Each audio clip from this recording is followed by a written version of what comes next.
And welcome. My name is Paul Geduldig. I'm the CEO of the Jewish Community Center of San Francisco. And I want to begin by acknowledging what a beautiful sight this is, to have over 800 people gathered here today in the historic sanctuary of Congregation Emmanuel, and to be doing this partnership together with Emmanuel and other organizations. It's a reminder of the strength, the depth, and vibrancy of our Bay Area community. I myself, long ago before coming to the JCC, spent 11 years working at a synagogue as an executive director, but I am not a rabbi.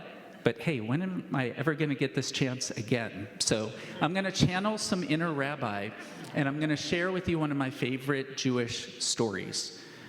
It's a Jewish folk tale and a parable. And it says that there was a small, poor village, and the rabbi and rebbitzin had one child. And the child was getting married, and the whole village wanted to celebrate. But they were very poor, so the mayor brought everyone together, and he had a big barrel built and put it on a tower with a ladder. And he said, over the next few days, everyone come and bring some wine and pour it into the barrel. This is not Napa Valley. We'll have wine and we'll celebrate. And people thought about it and went up with the barrel and poured it into the barrel, and it came time for the celebration. And when they started to celebrate and said Mazel Tov and opened the spout, all that came out was crystal clear water. And they said, what's going on? And then everyone realized that maybe some other people had the idea that since there's going to be so much wine, I can just pour in a little water and no one will notice. Well, a lot of people had that idea. But the rebbitzin, she was very smart and gracious, and she saved the day by saying, it's a miracle. God has turned the wine into water to clean out the barrel so that it will be clean and fresh. We're going to dump it out, and everyone come back in an hour. So everyone came back, thought about it, came with a spirit of generosity, and came back, and they filled the barrel, and they had a most beautiful celebration. So part of why I'm sharing that story is we often talk about this at the JCC of start by bringing your best wine. Start with that intention. And the reason I bring it up is this started originally as a program at the JCC, and obviously there was a lot of people that were very excited about Rabbi Buchdahl coming, and we realized we need a much bigger space, and also our Canbar Hall is under renovation. It'll open in February. Everyone's invited. So we called our friends here at Congregation Emmanuel, and we said, what do you think? Could we bring the program there? Could we do it together? And the immediate answer from Rabbi Bauer, from the staff, from our friends was, of course. And frankly, this was something I've been hearing from the community from the first day on the job. When I started meeting people, they said two things. They said, you need bigger towels at the JCC, and you need to partner more with other Jewish organizations. So we've taken care of both of those. So the other thing is that spirit of generosity got other people excited about it too. And so a lot of other Jewish organizations got involved. So we have Federation Bay Area, the Jews of Color Initiative, the Brandeis School of San Francisco, Lunar Collective, our friends at Books Inc., our longtime bookseller, and other organizations started spreading the word. This is what it means to bring your best wine. So, and our teams and our staff have all worked together seamlessly to pull off and bring together this event this evening. So, and I want to thank you all for being here and bringing your best wine. This has been some difficult years. With the pandemic, with October 7th, with the wars, with the rise of anti-Semitism, with polarization, these have been tough times. And so coming out in person, in community, to be together, you've brought your best wine by bringing here. And you can continue to do that. Read the book, buy a copy of it and send it to your family, invite a friend over for Shabbat dinner, keep bringing the wine. So with that, I'll go to the introductions. And when I said wine, I spell that W-I-N-E, not W-H-I-N-E. So, just a little joke. Okay, tonight we are here to celebrate a truly remarkable leader in Jewish life, Rabbi Angela Warnick Buchdahl. Many of you know Angela is a senior rabbi of Central Synagogue in New York and is one of the most influential, courageous, and inspiring voices in contemporary Judaism. With her charismatic warmth, clarity, and moral courage, she has guided her community and all of us through moments of heartbreak, hope, complexity, and transformation. Her new book, Heart of a Stranger, invites us into a deeply personal exploration of identity and belonging. In it, Angela reflects on her own story, born in Seoul to a Korean mother and an American Jewish father, raised in Tacoma, Washington, and ultimately becoming the first Asian American ordained as both a rabbi and a cantor. Through essays that are at once intimate and expansive, she explores what it means to be part of the Jewish people in all its diversity, to carry a story that doesn't quite fit the expected mold, and to lead with authenticity and openness. It's a moving and generous and beautifully written work, and we are deeply proud to be celebrating it here together tonight. She will be in conversation with someone who's near and dear to our community, Rabbi Ryan Bauer. He serves as the Richard and Rhoda Goldman Senior Rabbi of Congregation Emmanuel. Rabbi Bauer is a gifted teacher and spiritual leader whose work spans everything from innovative approaches to building community to nationally recognized programs that have reshaped synagogue engagement across the country. He's deeply committed to social justice, intergenerational connection, and to creating Jewish spaces where people feel seen, supported, and inspired.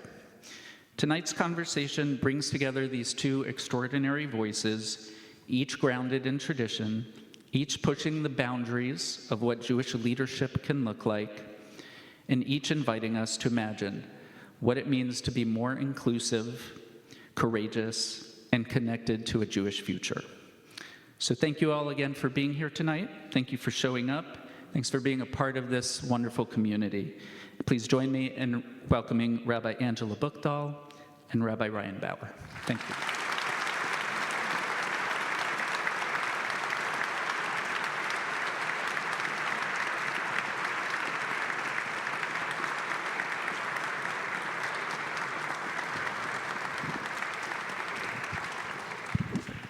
It is so nice to be back in this sanctuary. You guys have done a lot of nice work in the courtyard since the last time I was here a year and a half ago.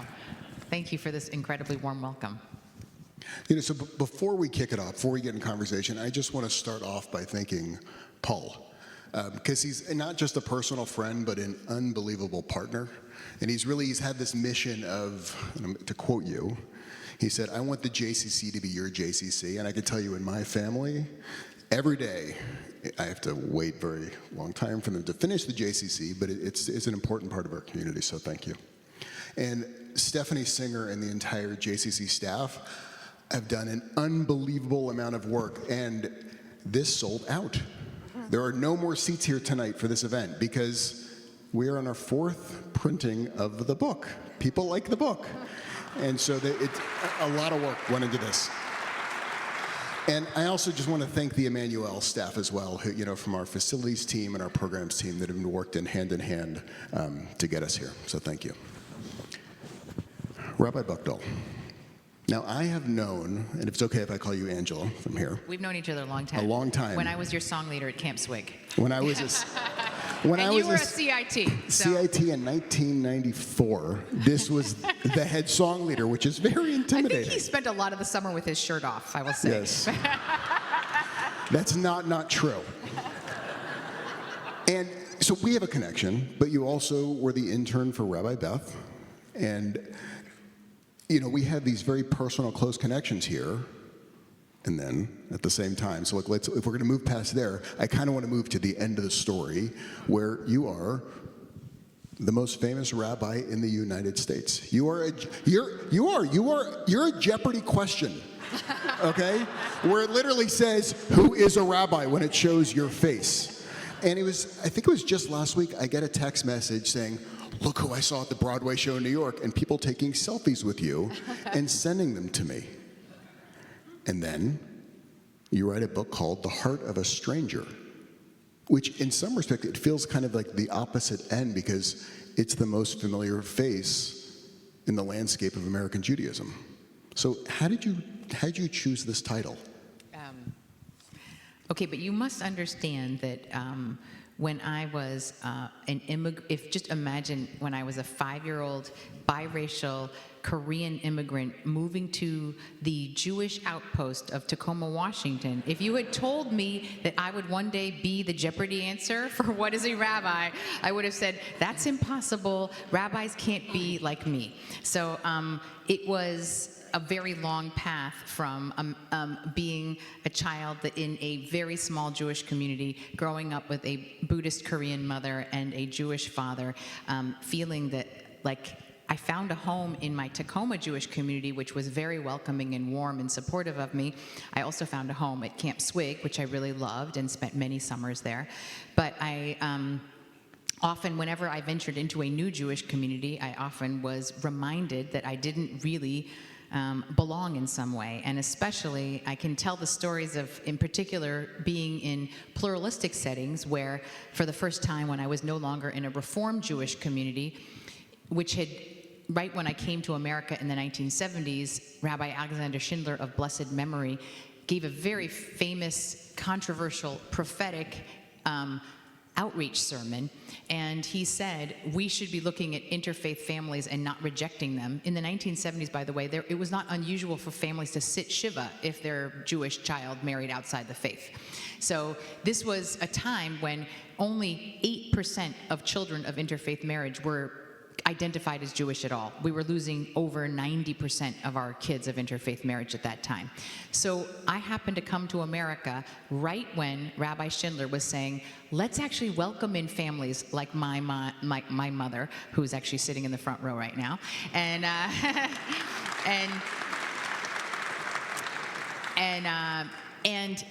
and we're going to count people with patrilineal descent as full Jews.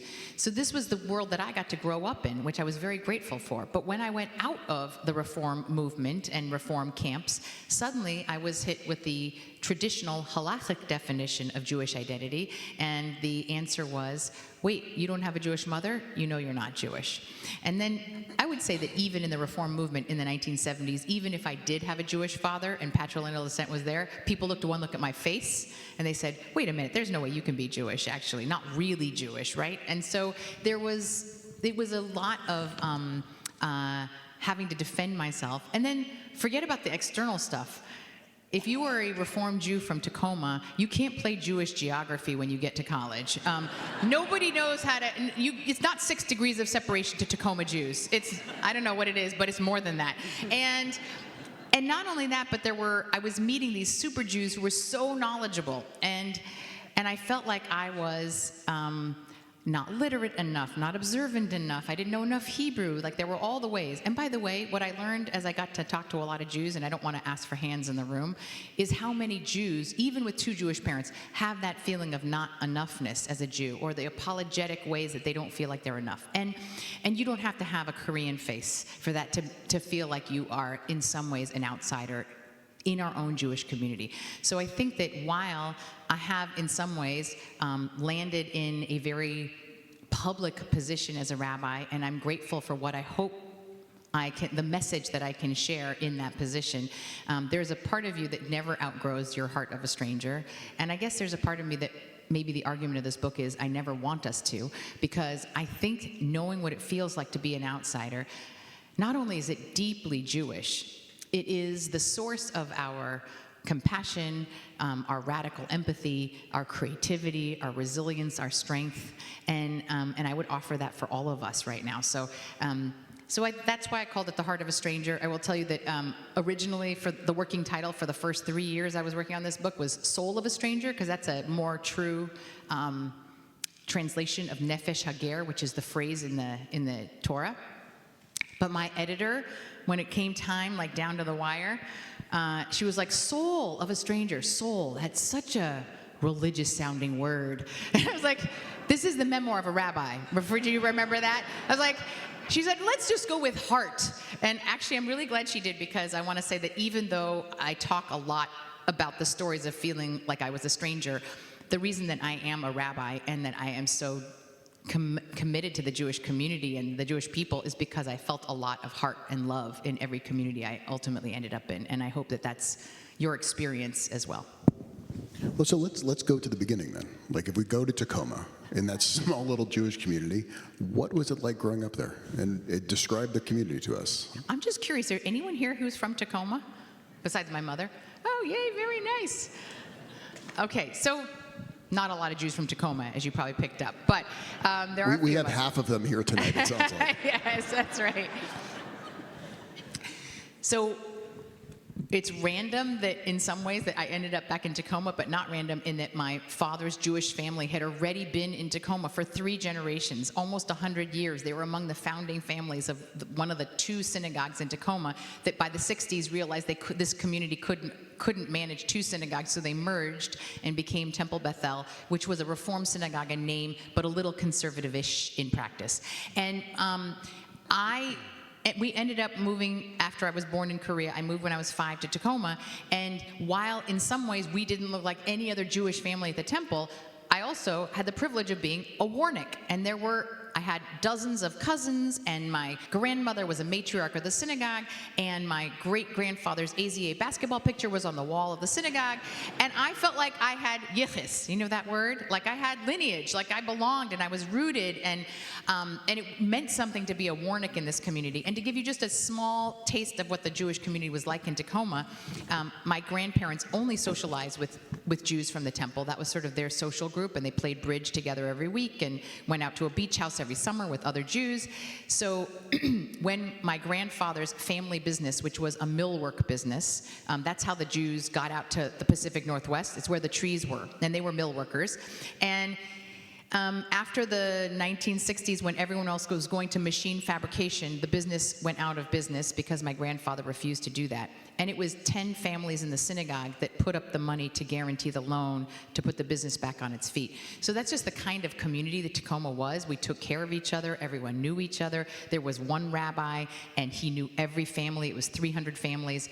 And it was the kind of community that nothing happened if people in the community didn't do it themselves. So every Sunday school teacher was just one of the parents who had to teach Sunday school because we didn't have anyone else to do it. And the religious school director was a volunteer who just did it because we wouldn't have it. And parents set up the Purim Carnival, and Mrs. Baskin always made the little mini cheesecakes for the oneg. And it was the kind of feeling where all of us contributed because nothing happened if it didn't. So it was actually an incredibly wonderful place to grow up. And I will also say that while it's not easy to be one of only 3 Jews in your high school, which I was, there were 1,300 people in my public high school. It was me, my sister, and Hillary. There were the 3 Jews. And my sister and I were constantly called upon to explain Judaism. So, people thought in Tacoma Jews looked like me and my sister. What do they know? And I remember that we would have Christmas assemblies, and I would be called upon to light the menorah. And like the conductor, I was a flutist, we would play sleigh bells, and he would turn to me and say, "And now Angela, the Jew, is going to light the menorah for us." And he didn't really say the Jew part, but it was implied. And I would light the menorah and explain and say the blessings, and I felt different but also special. And I also felt like I am carrying Judaism. If I'm not doing this, then nobody knows what Jews are and who we are, what we stand for, or what we care about. And so I had this incredibly strong sense of responsibility. And if you are from a small Jewish community, you might know what that's like.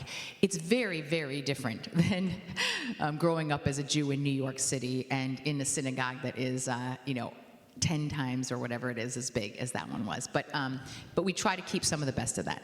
So how do you translate that? I mean, because now you are the senior rabbi of one of the largest synagogues, obviously in America, in the world, and you come from a place where if a person doesn't show up, if you don't get up at the high school to light the menorah, no one's going to light it. How do you translate that? What do you take from your little Tacoma synagogue into Central Synagogue?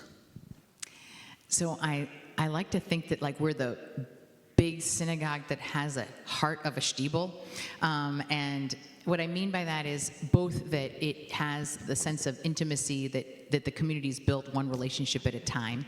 But I think more than that, it has to be a series of little villages. And I think that if you've ever spent time in New York, it's obviously a giant city with millions of people. But if you actually live in New York, you know that it's actually a lot of little villages, and you live in your little neighborhood, and you know all the people in your building, you know your dry cleaner guy in the corner, you know your deli guy, and it actually has a deep sense of intimacy. You're always running into your people in your community. I noticed that on Friday night, when we had a lot of people at services every week, people, our regulars, always sit in the same place. I call them their zip codes. They're always in the same zip codes because they want to sit near their people. And so even then, what you are essentially doing is creating micro communities within a large community all the time. So every class, every trip, every kind of social justice organization that is like operating, they're creating those micro communities within the larger whole. And I think I use New York City and our little neighborhoods as the model. So let's start moving forward here. Okay, let's leave Tacoma. Okay. I mean, I also in Tacoma, but I want to move into your prayer life, because in your book you write about Uki, and it is it stopped me in my tracks when you read it. If you could share that story, and just also how it began to change you, how it kind of lit something inside of you that I guess you could say led you to sitting here tonight. Once we moved to Tacoma, my mom then proceeded to help bring two of her sisters and their families to Tacoma also. And then actually her third sister's family, her sister and husband didn't want to leave Korea, but they wanted their children to be educated in America. So they actually came and lived in our home until the oldest sibling became 18, and then they moved into a house not very far away from us. So really, all these cousins were really part of our family. They all lived in our home before they moved out into their own places. And my favorite of all the Korean cousins was named Uki. He was only 1 year older than I was. And he was kind of like an electronics genius. And he got into the University of Washington and was studying engineering, which was sort of what my aunt always dreamed of for why he would come to America. He worked at the Best Buy, which was the way that he got discounts on all his gadgets. And it was when he was working at the cash register at the age of 22 that an armed robber came in and killed him instantly at the cash register. And my aunt and uncles were in Korea still, and my mom had to go up to Seattle to identify his body. I was living in Scarsdale at the time. It was my mom, I think, discouraged me from coming home, maybe because she couldn't deal with my grief at the same time that she was dealing with hers. He really was her adopted son, literally, and it was just a senseless, violent death that we couldn't make sense of. And I think that there is those moments where you get tested and you find out whether or not your faith, in a sense, is going to be durable enough for you. And I remember that I was very taken by words of Psalms, which I had not really looked at before, but I was struck by the fact that most of the time the Psalms that we really read or sing are these joyful songs. Sing unto God a new song, or, but there are all these songs of total devastation and anger and despair. And I thought to myself, I am so grateful that there's language here where I can rail and be angry at God and say I'm in the depths, and why are you hiding your face from me? And I turned to these Psalms in high school, it was now just college, post-college, and found that I was grateful that there was a way that I could be extremely angry at God, and there was language for me to use. Interestingly, my mother, who had only one other time thought about converting to Judaism, she said, I cried out to Elohim. And I said, wow. And my mother, who's a Buddhist, and still to this day, I was struck by the fact that when she needed a language for her prayer and pain, that her words were it was a Jewish name for God. And I realized that the only religious community that my mom had been in at that point for 30 years was a Jewish one, even though she hadn't converted. And I think that my mom said at that point she considered conversion for only the second time, because I think she wanted the kind of spiritual sustenance that Jews do mourning very well. We know how to do the rituals that help walk us through, especially a death that is so hard and senseless. And so and I don't want to speak for her, especially in front of her here, about why she ultimately decided that she didn't. And I think it has something to do with feeling that for my father, his Judaism was so cultural that, and my mom was so culturally Korean, that there was a way that she felt like even if I converted, would I ever be able to be fully 100% Jewish? Is that fair, Mom? I don't know. So I think that, and I guess there was a part of me that had a sadness that when she called upon it, that she had it, but she didn't feel like she could fully own it. So in some ways, maybe part of my whole mission is to make sure that anyone who feels like they want to belong could feel like they could become 100% fully Jewish if this is what they want, and that we would embrace you and make sure that you would feel that way. Did that change your relationship with God, that experience when you're yelling out and you're angry? Well, if you are in a real relationship with a person, for example, much worse than getting angry at them is to just shut down or be indifferent or walk away or never speak to them, correct? Because then your relationship is just over.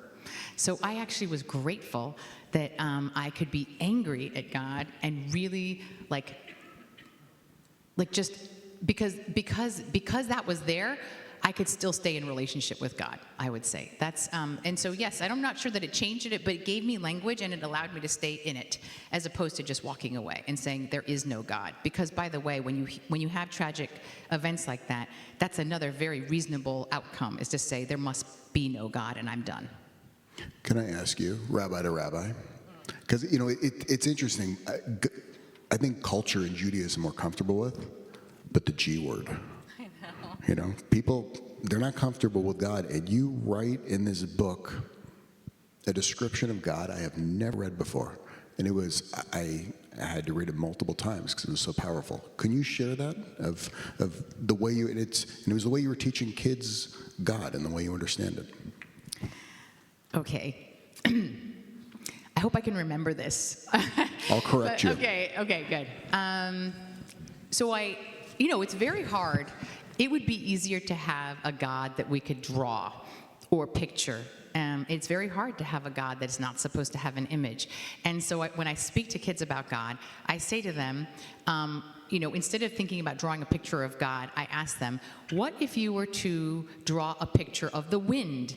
And kids would draw clouds or maybe like lines that are moving fast like this. But the fact is, you can't really draw a picture of the wind because there is no picture. So then I said, okay, if you can't see it and you can't really draw it, how do you know that the wind is real? And the kids give beautiful answers. Well, you can see that it's rustling the leaves, or you can feel the way that it can knock something down, or you can feel it blowing your hair. So essentially, I said, so you can feel the impact of it, and that's how you know it's real, right? You can see what it leaves behind, or what it creates, a mess, or a rustle of leaves, or whatever it is. And I said, that's kind of like God. Imagine that maybe you can't see it, or touch it, or draw it, but that you can see the impact that it has, the fingerprints it leaves behind, the way that it presses on your soul in some way. And then I explain and remind them, and then it's almost like the wind at your back as well, that like something that kind of moves you forward in some way.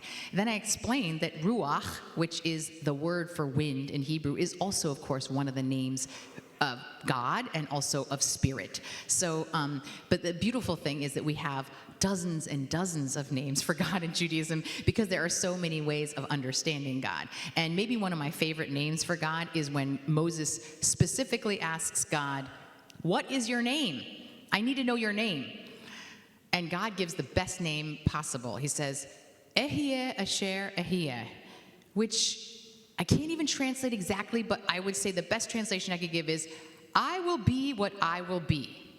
Now, that's a very mystifying name, but in some ways, what God is offering as God's name is an invitation for God to be what you need God to be in that moment. And imagine that that's the invitation. So, yes, I remember that when I became named senior rabbi at Central, the article that the Forward wrote about me was, the scariest thing about her, she likes to talk about God for Jews, and that's the scariest thing for Jews. So I do lean into that because I know there's a lot of God baggage. If your only view of God is from a Passover Seder, like a vengeful God who like brings down the plagues and punishes these people, and I would not believe in that God either. So I just hope that part of what I try to open up is that there is a much more expansive, broad, not supernatural way of thinking about God. And the reason why I care and want you to is because I want you to walk through the world as if there is a God, because I think we'd all live better lives if we thought that. Well, I mean, and it makes me think about Uki. You know, when you describe this, that wind is a thing you can't see. It has this profound impact, and that's all the way up in Tacoma, and somehow he seems to be here right now and the impact that it had on you. And you know, you close that section, and it's the final line, which is a gut punch, which is, don't forget you have Ruach, that wind, right inside of you, and you could make it. So thank you. I mean, thank you for sharing that. It was quite profound. I want to go to the Redwoods. Let's go to Camp Swig. Okay? Oh, nice. I love that. You call those some of the nearly perfect years of your life. What happened to you there? And I'll say we have lots of swig in the house. We have Eric Schoen, who was a Camp Swig song leader. We have Greg Wolf here, Rabbi Greg Wolf, who is the director of Camp Swig. We've got a lot of swig in the room here. I love it. I'm so happy to be in swig country. I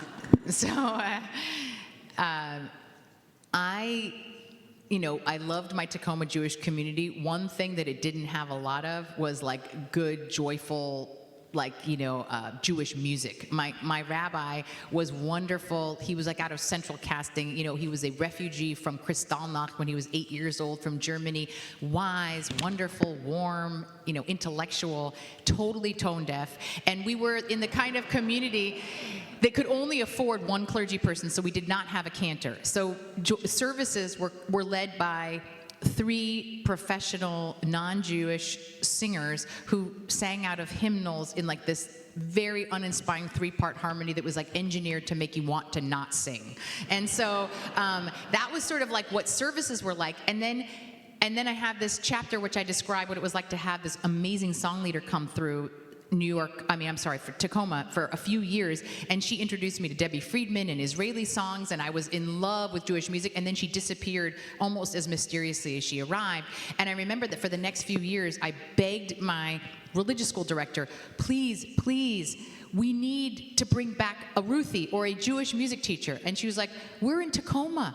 We don't have a person, we had, of course, all of our teachers were just parents, and none of them could lead music with a guitar. So finally, when I was 14, she said, okay, enough complaining, Angela. You're musical. I'm going to send you to Camp Swig. There's this new program called Avodah. They worked me to the bone, but I loved that summer. And she said, and you're going to learn as much Jewish music as you can, and when you come back, you're going to lead songs. And so this was sort of the beginning of my Camp Swig journey. Temple Bethel paid for me to go my first summer. It was the most amazing summer, and I did learn, thank God, you can play almost all Jewish music with only 6 campfire chords. And I learned them and played in my Sunday school every year after that. And Camp Swig was like what Ruthie had, but on steroids, because I was with 300 other kids, and we were all dressed in white on Shabbat.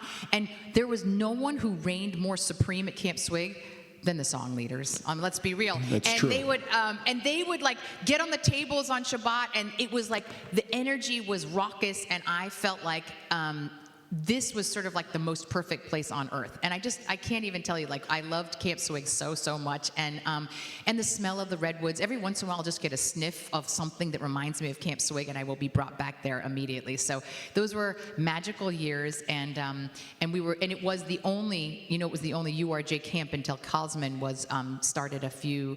Well, now maybe it's been a couple decades, but it was the camp for the entire region from Alaska all the way to Hawaii. And so it was also kind of a cool place to meet all the West Coast Jews.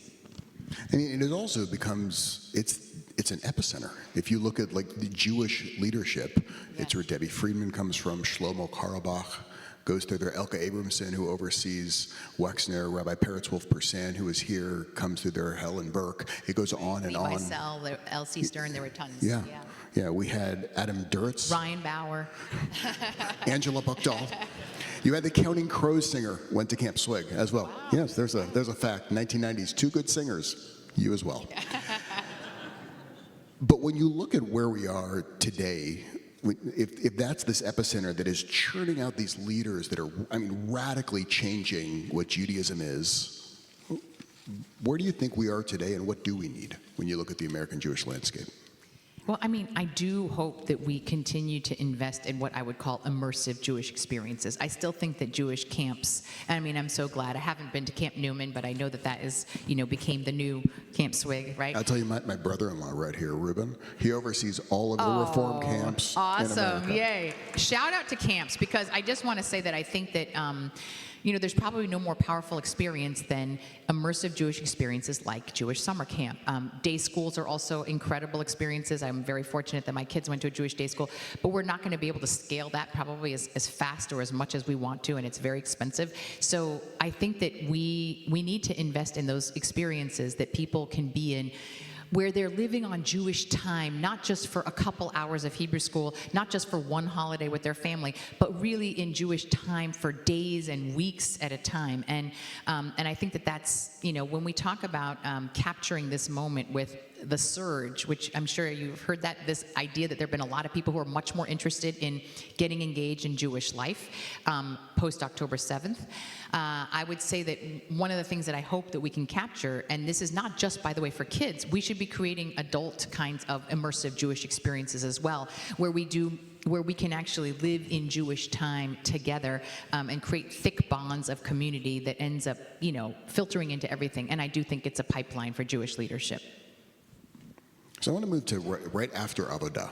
I think it's after Avodah. When you're 16, you go to Bronfman in Jerusalem. And it feels like this moment in your journey where you leave the Tacoma Swig bubble to the larger Jewish world. And it's this summer that fills you up. It lights you up. You discover Jewish learning. And I think you said it hurt my head in the best possible way. And it's a summer of filling, and it's a summer of emptying. Of people questioning of you're not really Jewish, and you trying to figure out what that is, and then just a few years later, your sister goes on the exact same program and seems to have the opposite experience, where it's, you talk about how she's leading a service and they trick her in order to say a different word, which would cancel out all the prayers, and she doesn't know, and it crushes her, and it becomes this fork in the road, where for her, she's never belonged to a synagogue again. She's Jewish. And you go straight into it. Instead of running from the fire, you run into the fire. Why is that? So you heard a little bit about what it was like for me growing up in Tacoma in the warm bath of that Jewish community, and that I was like the carrier of Judaism. So think of that 16-year-old in which my Judaism is so core to my identity. And then I come on the Bronfman program, which was the most transformative summer of my life. I fell in love with Israel on that trip. That was my first trip to Israel. I also fell in love with Jewish learning on this deep level, as you heard. I loved being in these conversations about the biggest questions of life, in conversation with rabbis. In the commentaries, you could argue with rabbis and hear their views from hundreds of years before. And they were also thinking about the same questions. And I thought, oh my God, there's a job where this is what you get to do with your life. It's called a rabbi, and I want to do that. And so, I started to have the first inklings that maybe this was something I really wanted to do. I also had an Orthodox roommate on Bronfman, and she was so Jewish. She grew up in basically a Jewish suburb where everyone in her neighborhood was Jewish. She went to a Jewish day school. She was fluent in Hebrew. She only listened to Jewish rock music, and she knit kippot for her spare time, in her spare time. So I was like, wow, that is really Jewish. And I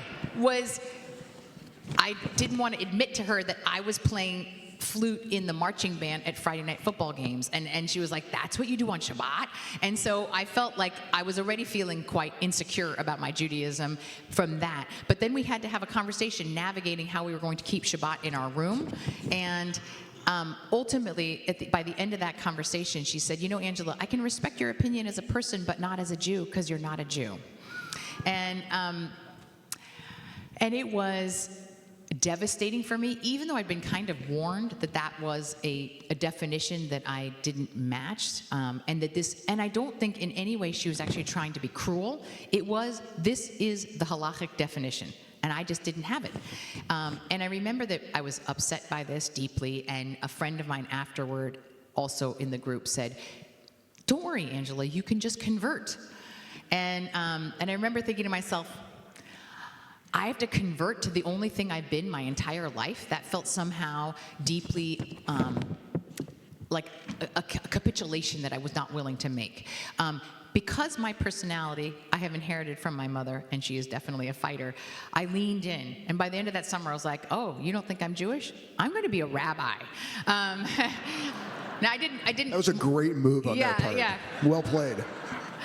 I didn't do it just out of spite. I really did love what this was, and I wasn't going to let this definition stop me. And I will tell you that you can read about it in the book. I do 5 years later end up deciding to have a giur ceremony, which I did not think of as a capitulation 5 years later, and I didn't call it a conversion. I called it a reaffirmation, and you could read about that later. But I will say that my sister had a similar experience in that she also was challenged about her patrilineal descent and her Jewishness, and she, like me, was also a song leader at Camp Swig and was musical. She is a professional musician today.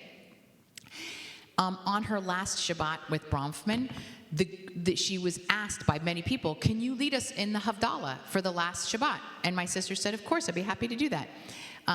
One of the more traditional Jews in the group pulled her aside and said to her, you know, when you say the blessings, instead of saying Adonai Eloheinu, just substitute the words Hashem Elokeinu. So many of you, like maybe my sister, do not realize that if you change the real names of God and insert these substitute names, that you're not actually saying the blessing at all. It's a charade. And so my sister leads this Havdalah, changes the words of the blessings, which makes them not blessings, and the traditional Jew is uttering the real blessings under his breath for the community. And after she leads this service, someone comes up to her and says, why did you do that? Do you know what you did? And she had no idea. And she felt so personally humiliated, like publicly shamed by this episode. And it called to mind a verse from Rabbi Abraham Joshua Heschel, who says, you know, there are those who are willing to break a deen, willing to break a law to save a yid, to save a Jew. I think you probably know that. We're allowed to break a law to, save a life, for example, but also for other things. And then there are those who are willing to break a yid to save a deen. And meaning that you're willing to kind of break a Jew in order to save the law. And that was the decision that this person made, that they were willing to, in some ways, break my sister's Jewish spirit to kind of protect the law according to his view. And I think that moment, my sister, if you ask her, she will say, of course I'm Jewish, but she's never belonged to a synagogue. She has not raised her children in the Jewish community. And it was really a fork in the road, I would say, for her. And I just realized, I caution each of us about the ways, and I think that's partly also her personality. She is a sensitive, beautiful musician, and she was sort of like, why do I need to be in a community that prioritizes this over like publicly shaming me? And I think that that's something that we have to really reckon with. Well, now we have a Jew of color with a microphone, with power and with influence. And when you have a whole generation, people in this room that are treated that way, that sit at that fork in the road, what are you doing to make sure we're switching to the right path versus running away? Well, I will say that it's interesting that it was so obvious that I'm a Jew of color that in a funny way, and maybe because I had to fight in a certain way just to be acknowledged, that I didn't actually talk a lot about being a Korean Jew. In fact, I think I was a rabbi for more than 20 years before I gave my first really big sermon in which I talked about it. And it was because it was the year that George Floyd was murdered, and there was sort of a racial reckoning that was happening in all of the country. And I remember thinking to myself, oh, I'm going to have to give a high holiday sermon about race in America. But as I was thinking about all this, we started to have conversations with some of the Jews of color in my congregation. And one of them, a young man, an African American named Robert, said, I want to tell you about my experience that I've never told you about, which is that the first time I came to Central Synagogue, the security guard trailed me in and followed me suspiciously all the way to my seat and stayed by the side. And he said, I almost didn't come back to Central after that. He said, but I saw you up at the front, and I liked the music, and so I came back. And I came back week after week. But do you know that every single week that I came back to synagogue, people would come up to me with a smile and say, now, where are you from? Or, how did you get here? What neighborhood are you from? Are you Jewish? All of these kinds of questions. And he said, you know, if it only happened once, it'd be one thing. But if it happens week after week in every single Jewish community that I ever step foot into, he said, it is a constant reminder. You are a stranger. You must not belong here. And now, I remember thinking to myself, oh my gosh, this was his experience at Central Synagogue. I somehow had the thought that I'm the senior rabbi and I'm a Jew of color and he's experiencing that. I guess it was like imagining that because we had our first black president that we no longer had racism in America. But we know that that's not how this works. So it wasn't enough that I was the senior rabbi of Central. My community still needed to hear from this. And so I realized that the sermon that I needed to give was not about racial reckoning in America. It was about racial reckoning in the Jewish community, right here in my own house. And so, in a weird way, I can't believe it took me that long to kind of talk about my own experience of racism in the Jewish community. And that's a hard word to use because I know that the intention of most people who ask those questions of Robert and ask the questions of me my entire life, like, oh, that's funny, you don't look Jewish or whatever else, that most of the time they weren't coming from a bad place. They were curious. They recognized that I looked different than everybody else. They were trying to make an opening of a conversation. But I would just imagine for a moment that if Robert was walking into a fancy boutique store and a security guard trailed him in, and then the woman at the cash register or behind the jewelry counter said, now why are you here? Where did you come from? Like, we know that is obviously not a good way to treat a customer, right? Or to treat someone who walks in the door. I was thinking to myself, what would it do to just presume if someone walks into a synagogue, just presume they belong? That would do a lot for the beginning of this conversation. But it also is more than just the way we greet or talk to someone. It's also the way we talk about what it is to be Jewish. And I think that one of the things that I really wanted to emphasize is that this idea that Judaism is a race is actually a deeply problematic notion, and I wanted to dispel the idea of us being a race once and for all. First of all, to remind ourselves that the only people who have really called us a race in the beginning have all been our enemies, from Pharaoh to the Spanish Inquisition to Nazi Germany.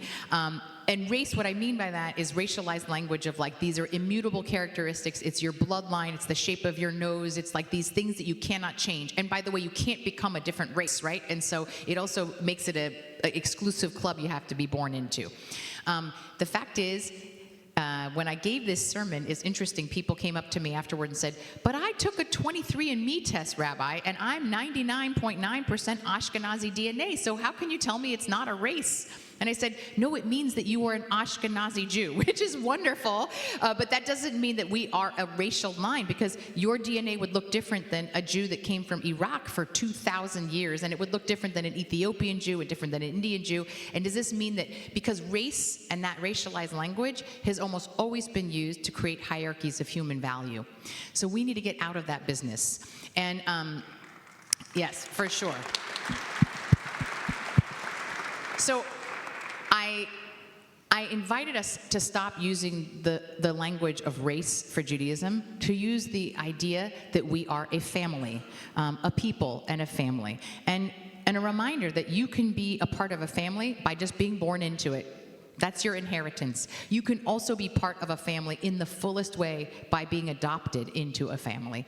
And you can also become family through what's called a covenantal relationship. So, for example, my husband and I, we are family. We are as close a family as you could possibly have. We don't share any blood, but we made a covenantal promise, and that made us into a family. So every one of us who want to be a part of the Jewish community, we are in a covenantal relationship with our people and with God.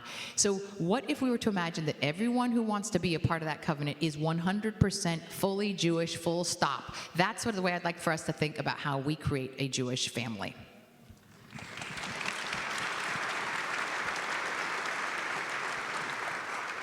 So, tachlis then. This covenantal Jewish family, which is real, what advice would you give to us as the San Francisco Jewish community to make sure that it feels that way?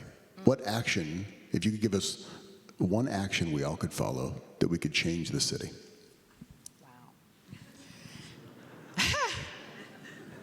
That's a hard question. I want to first just start, partly because I'm also trying to buy some time to think of what I want to say, but because it's such a good, hard question. Do you want me to sing a song?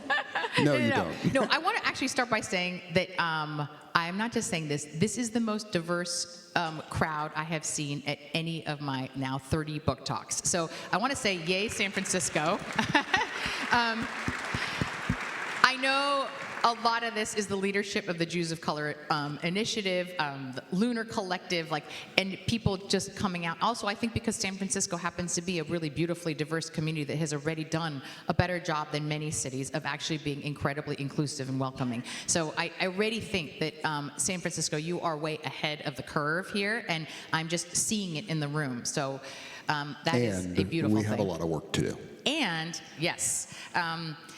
I think it's partly the way we talk about what it is, to belong. I think in some ways I sort of answered this in some way, but I will share one anecdote that I think that we can lose track of. And I think it's connected to sort of in maybe some of the way that my mom decided she wasn't able to or wasn't going to convert because she didn't feel it. I remember being in a conversation with an interfaith couple. They were about to get married.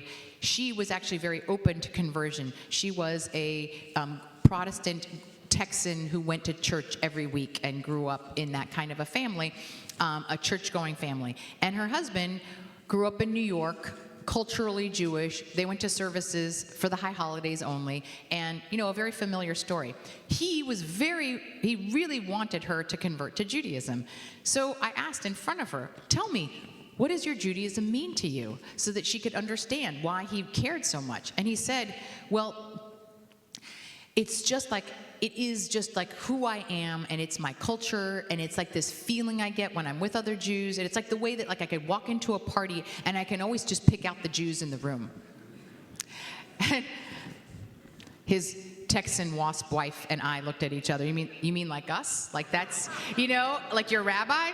And he didn't even realize what he was saying, this idea of and I don't want to take away that feeling that I understand that it feels really comfortable to be around other Jewish people that you feel like you have this kind of immediate affinity, and too often that is a look, a kind of a particular language. It's like these code words. It's like our tribal markers, right?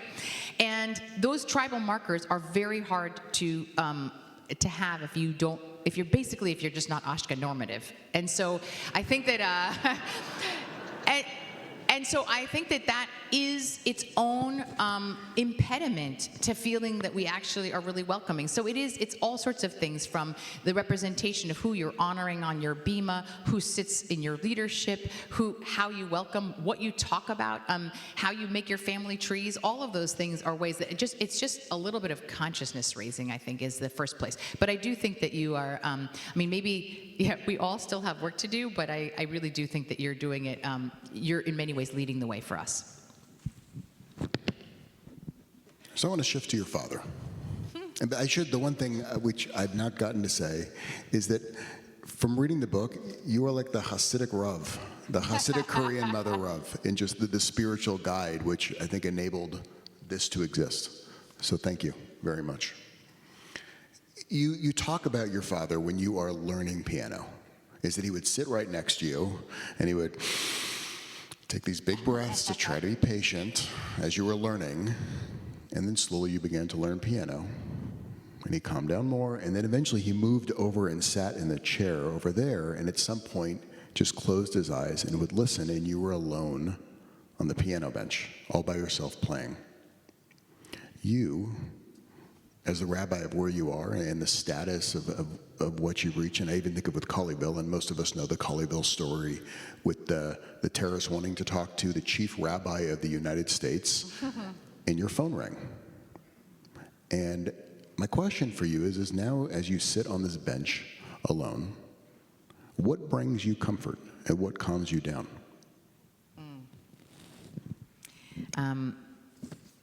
I mean, even when my father moved off of the bench and just listened to the music, he was always with me, and I think that's a really important metaphor. And so, my parents live across the country from me. I feel sort of the support and strength of them at all times. I think that one of the most important things is you've got to find your people that you surround yourself with that kind of ground you and make you feel whole. And I both have learned, I've cultivated a meditation practice. I grew up watching my mom meditate, and I would try it.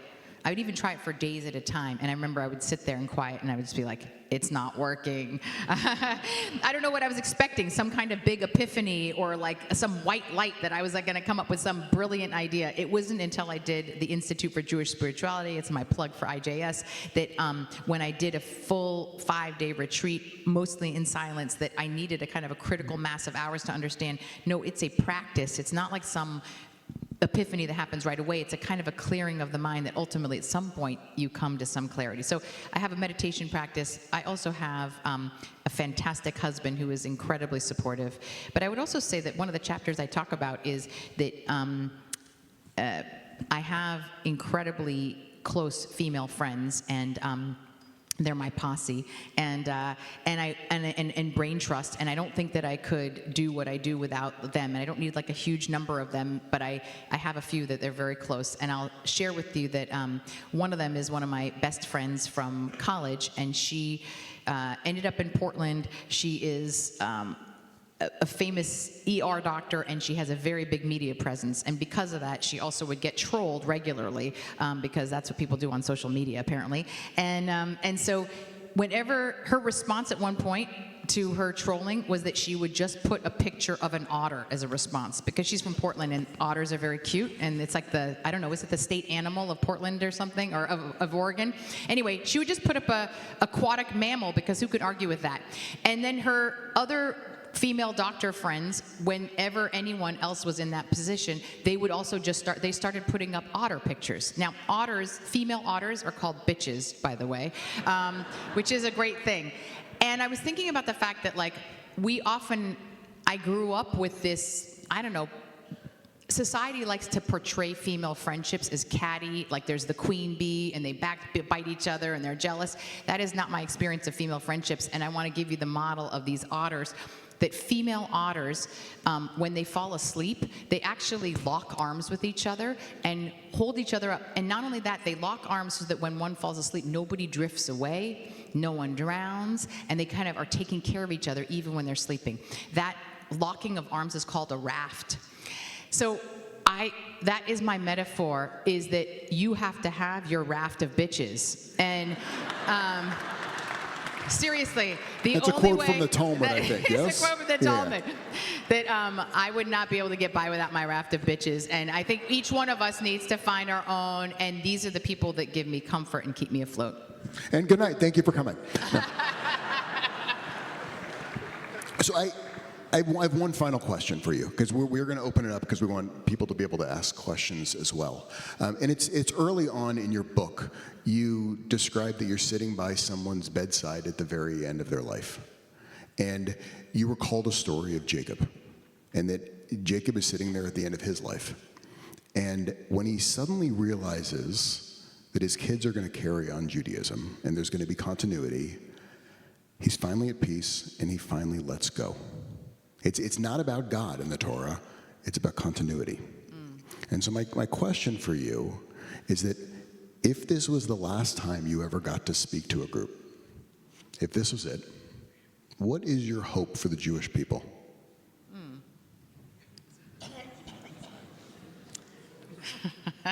A light question. Okay, right. So in the Torah, the first time that we are really called an Am Yisrael, the first time we're really viewed as a nation of Israel, is when we are leaving leaving Egypt together. That is when we first are a people.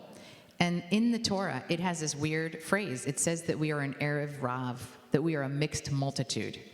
And you might say, what does that mean, that we're a nation, but that we're a mixed multitude? Of course, the rabbis have a field day with this, and they give many different interpretations of what that means. Some of them are very negative. I'd like to take a couple of the positive ones. One is that it was people of all different nations that converted to Judaism in that moment, that was the mixed multitude, that we were actually made up of many different nations. That's a beautiful thought. The second one, which is even more radical, I think it was Ibn Ezra who says, the Erev Rav, they were Egyptians who didn't want to live under an oppressive regime of a pharaoh, and they joined us. So imagine that the people who were our oppressors, the Egyptians, became a part of our mixed multitude. That's actually pretty radical to think about right now. The message of this is that we were never just one DNA line. We were never just one look. This idea that we were somehow this purebred Hebrew line is not true from the very beginning of who we were as a people. I'm looking out at a Erev Rav right now, at a mixed multitude, a beautiful mixed multitude. I would love for our Jewish community to celebrate what that means, to bring in all the voices. This mixed multitude that would be Jews that are of every political and ideological persuasion, people who we can hold the space for the mixed multitude of different views on Israel, that we can hold the space for Jews and non-Jewish partners who are part of our community that we are celebrating, that we can hold a space for people who come from many, many different backgrounds, observance levels, that we are a beautiful Erev Rav, a mixed multitude, and that this is not some new Judaism, but this is going back to the purest vision of who we were as a people from the very beginning. Thank you.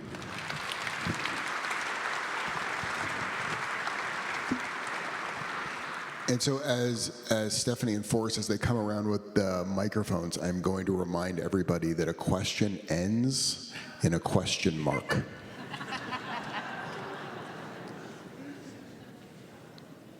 Questions, comments, questions?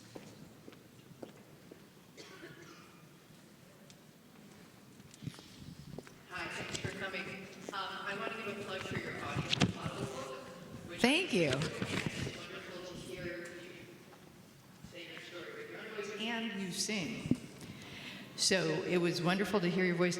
I notice you have a guitar there. My question is it there because you are going to grace us with a song? At the end, I promise I will end with a song. Thank you. Thank you. Thanks for the audiobook plug. That's my favorite way to take in the book, is with my reading, and then I have songs in every chapter. Welcome. Thank you. As somebody who lives here and listened to a number of your sermons over the high holidays, I have to say thank you also for being here, and thank you for Zoom, which I have never thanked before. My question has to do with how you began your sermon on Rosh Hashanah, and I'm going to butcher it as I paraphrase it, but it was something like, I am afraid today. I'm afraid that when I speak what I wish to speak, many of you won't want me to be your rabbi anymore. That's what you said, something like that. And I want you to know that I want you to be my rabbi, no matter what. My question has to do with, you were speaking on the Israeli conflict, the Hamas stuff, and you were going to represent another side, which is very difficult sometimes in our community. And did people reject you for that, or